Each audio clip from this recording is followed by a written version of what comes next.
Established in 1999, the Seng Kur Dkhar Sawkpoh commenced its Silver Jubilee Year Celebration on the 13th of January 2024 at a general meeting held at St John Bosco School, Sohra.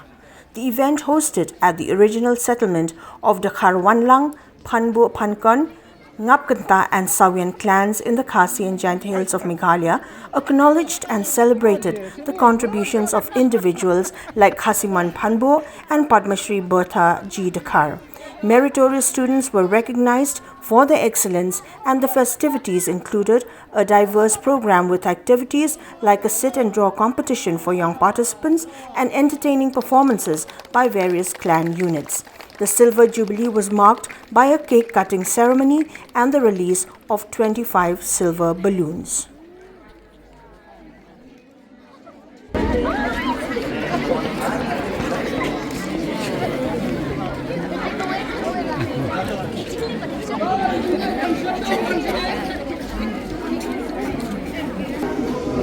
Ini bertentang dengan semua pasal nak bertentang.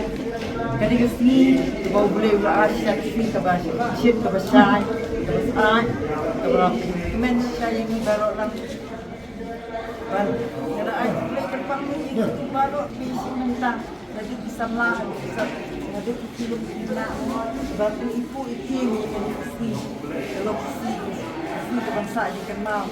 Kantam ini lah, no, tak ingin nangi isu, ini isu, kerana menangi cepat bagi samla ini, ya kita lem ya kabur, kabur kami nama kami kamram jungki, nama kita simti, naya ini lahir rasan lakukan tendun ni kita bijak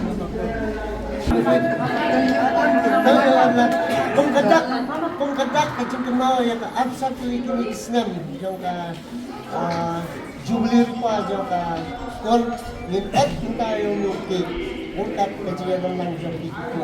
Yung isa at no sa tao, saya kapit.